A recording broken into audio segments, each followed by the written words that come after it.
नमस्कार, मैं हूं टीपी पांडे। समाजवादी पार्टी के सांसद शफीकुर रहमान बर्क पर देशद्रोह का केस दर्ज कर लिया गया है। दरअसल उन पर आरोप है एक भाषण देने का, जो कि कहीं न कहीं वो अच्छा नहीं था और वो काफ़ी आपत्तिजनक भाषण था, जिसमें उन्होंने कहा कि तालिबान ने जो फतह हासिल की है अफगानिस्तान में, वो कहीं न कहीं भारत के जो फ्रीडम स्ट्रगल है उससे मिलती जुलती है, क्योंकि भारत ने जो आज़ादी की लड़ाई लड़ी थी अंग्रेज़ों के खिलाफ, उससे उसको जोड़ने की कोशिश की और कहा कि तालिबान ने रूस, अमेरिका और बड़ी ताकतों को शिकस्त दी है, इसलिए उनकी प्रशंसा करते हुए उन्होंने ऐसा बोला। इसके साथ ही दो और लोग हैं, मोहम्मद फैज़ान और मोहम्मद मुकीम। इन दोनों के खिलाफ भी इन्हीं धाराओं में केस दर्ज किया गया है। सांसद शफीकुर रहमान बर्क समाजवादी पार्टी के सांसद हैं, 9 बार सांसद बन चुके हैं। वो बीएसपी में भी रह चुके हैं, बहुजन समाज पार्टी में, और उनकी इस सोच, मैं कहता हूं कि तालिबान ने जो किया है उनकी सोच से कहीं ना कहीं मिलती जुलती है। पाकिस्तान के प्रधानमंत्री इमरान खान ने तालिबान की तारीफ की और कहा कि तालिबान को हम बधाई देते हैं। उन्होंने एक तरह से ये कहा कि उन्होंने गुलामी की जंजीरों को तोड़ा है, ठीक है, और उन्होंने अमेरिका को शिकस्त दी है। इसी तरह मौलाना फजलुर रहमान, जो कि पाकिस्तान में जमीयत उलमाए इस्लाम एक पार्टी है, उसके सबसे बड़े लीडर हैं, उन्होंने भी ऐसा ही बयान दिया। उन्होंने बाकायदा तालिबान के जो रहनुमा है उनको ख़त लिखा और ख़त लिखकर उनकी तारीफ की, बधाई दी। तो शफीकुर रहमान बर्क ने जिस तरह तालिबान की प्रशंसा की, हालांकि बाद में अपने बयान से वो पलट गए और उन्होंने सफाई देते हुए कहा कि वो भारत सरकार के साथ हैं, लेकिन उनके इस बयान को गंभीरता से लिया गया, मगर और साथ ही उनके खिलाफ केस दर्ज करा दिया गया संभल में। इसके अलावा दो जो लोग हैं, मोहम्मद फैज़ान और मोहम्मद मुकीम, इन दो के खिलाफ केस दर्ज किया गया है। एक और शख्स है जिनका नाम सज्जाद नोमानी है और वो all India Muslim personal law board से जुड़े हुए हैं, उनके मेंबर हैं। इस तरह का बयान उन्होंने भी दिया। तो सवाल इस बात का है कि जब दुनिया के सारे देश, जिनके राजदूत, जिनका पूरा स्टाफ अफगानिस्तान में काम करता है, वहाँ अफरा तफरी मची हुई है, मारकाट मची हुई है, महिलाओं को मारा पीटा जा रहा है, उनकी बेइज्जती की जा रही है, राह चलते लोगों को गोलियां मारी जा रही हैं, एक एनार्की का आलम है और बड़े बड़े देश इससे चिंतित हैं। भारत ने भी अपने राजनयिक वहाँ से बुला लिए हैं, ज़्यादातर स्टाफ वहाँ से बुला लिया है। ऐसी स्थिति में शफीकुर रहमान बर्क का ये कहना कि तालिबान ने एक प्रशंसनीय काम किया है, उन्होंने भी गुलामी की जंजीरों को तोड़ा है, ये कहीं ना कहीं एक वैसा ही बयान है जैसा पाकिस्तान के प्रधानमंत्री इमरान खान ने दिया और वहाँ के मौलाना फजलुर रहमान ने दिया। ठीक, अब आप ये देखिए कि उनको ये सब कहने की ज़रूरत क्यों पड़ी।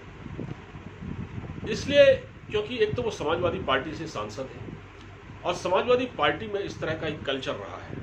और देखिए, अखिलेश यादव ने भी अभी तक इस बयान की कोई मजम्मत नहीं की, क्योंकि 2022 में चुनाव है, तो शायद अखिलेश यादव को ऐसा लग रहा है कि क्योंकि वो मुस्लिम वोटों के सबसे बड़े वही ठेकेदार हैं, तो उनको लगता है कि मुसलमान इससे खुश होगा, जबकि ऐसा नहीं है। मगर ऐसा कोई अगर बयान देता है तो वो ज़रूर वो एक आपत्तिजनक बयान होता है। ऐसा बयान उस शख्स को तो कतई नहीं देना चाहिए जो देश की पार्लियामेंट में बैठता हो, जो देश की पार्लियामेंट है उसकी कार्रवाई में हिस्सा लेता हो। उससे हम ऐसे बयान की उम्मीद, ऐसे स्टेटमेंट की उम्मीद हम नहीं कर सकते, जबकि पूरे देश में। और देखिए, वहाँ से हम भारत का जो विमान गया और वहाँ से वो नागरिकों को लाया, इतनी अफरा तफरी के आलम में अगर कोई नेता ये बयान दे तो उसको आप क्या समझते हैं? क्योंकि जब कोई नेता बयान देता है तो उसका दूर तक संदेश जाता है। अखिलेश यादव इनकी पार्टी के सांसद हैं, ये बीएसपी में भी रहे हैं। मैं इनसे जुड़ी हुई घटना बताता हूँ। एक बार जब ये समाजवादी बहुजन समाज पार्टी में थे तो मुरादाबाद में एक सभा हो रही थी। वहाँ तब मुख्यमंत्री मायावती थी और मायावती के साथ ये मंच पर थे और जो मायावती ने अंबेडकर की मूर्ति पर फूल चढ़ाया, मालाएं चढ़ाई। तो उसके बाद शफीकुर रहमान का नंबर था, लेकिन इन्होंने मना कर दिया। इन्होंने कहा कि हम ये काम नहीं कर सकते, बुत परस्ती में यकीन नहीं रखते। एक तरह से ये माइंडसेट है, ये एक माइंडसेट है, इससे शफीकुर रहमान बर्क निकल नहीं पाए और उन्होंने ये सब बोल दिया। अब आप देखिए कि भारत सरकार का इतना इन्वेस्टमेंट है अफगानिस्तान में। भारत सरकार ने वहाँ डैम बनाए, पुल बनाए, अस्पताल बनाए और स्कूल बनाए, सड़कें बनवाई। 3 बिलियन तकरीबन भारत ने वहाँ खर्च किया। और वो अब उसका इस्तेमाल कौन करेगा? तालिबान करेगा। उसका इस्तेमाल कौन करेगा? पाकिस्तान करेगा। उसका इस्तेमाल वहाँ चाइना करेगा। क्या शफीकुर रहमान बर्क को ये बात मालूम नहीं है कि भारत को वहाँ इतना नुकसान उठाना पड़ा और आप तालिबान की तारीफ कर रहे हैं? यानी आप मुंह उठाकर कुछ भी बोल देंगे। अरे कोई ऐरा गहरा आदमी हो, उसकी बात समझ में आती है। आप तो सांसद हैं भाई, आप ऐसी बात कैसे कर सकते हैं? बहरहाल शफीकुर रहमान बर्क के खिलाफ देशद्रोह का केस दर्ज कर लिया गया है। अब देशद्रोह के केस में भी कुछ ज़्यादा होता नहीं है, बरी हो जाते हैं। कुछ दिन बाद इनको भी बरी कर दिया जाएगा। फिर ये हमारे देश की जो संसद हैं उसकी रौनक बढ़ाएंगे, वहाँ बैठेंगे और बाहर आके ये ऐसी ही बातें करेंगे। अखिलेश यादव ने हाल ही में कहा था कि देश का सम्मान, मतलब उन्होंने जो बात कही थी, उन्होंने कहा कि जो आने वाले विधानसभा चुनाव हैं 2022 के, वो देश के सम्मान से जुड़े हुए हैं, आत्मसम्मान से जुड़े हुए हैं। अखिलेश यादव जी, ये कैसा सम्मान है जब आपकी पार्टी का एक सांसद ऐसे बयान देता है? ऐसे बयान देता है तो क्या वो देश का सम्मान करता है? जब आपके नेता मोहम्मद आजम खान एक वक्फ की ज़मीन पर, रामपुर में, जो कि गरीबों की ज़मीन होती है, वक्फ की ज़मीन पर मोहम्मद अली जौहर विश्वविद्यालय खड़ा कर देते हैं कब्जा करके अवैध रूप से, तो क्या ये देश का सम्मान है? जब आपके यही सांसद मोहम्मद आजम खां भारत मां को डायन कह चुके हैं अतीत में, आप रिकॉर्ड उठा के पुराने इतिहास के पन्ने खंगालिए, उनका ये बयान मिल जाएगा, तो क्या ये देश का सम्मान है? आपको इस बात का जवाब देना पड़ेगा, नहीं तो देश की जनता ये जवाब देगी आपको।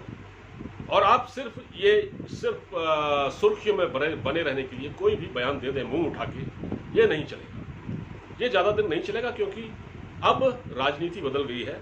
और जो मुसलमान वोटों के ठेकेदार हैं, जो अपने आप को मुसलमानों का असली रहनुमा कहते हैं, जिन्होंने मुसलमानों के लिए कुछ नहीं किया आज तक, सिर्फ उनको इस्तेमाल किया अपने वोट के लिए, अब उनका ज़माना लग चुका है। ऐसे नेताओं का ज़माना बीत चुका है।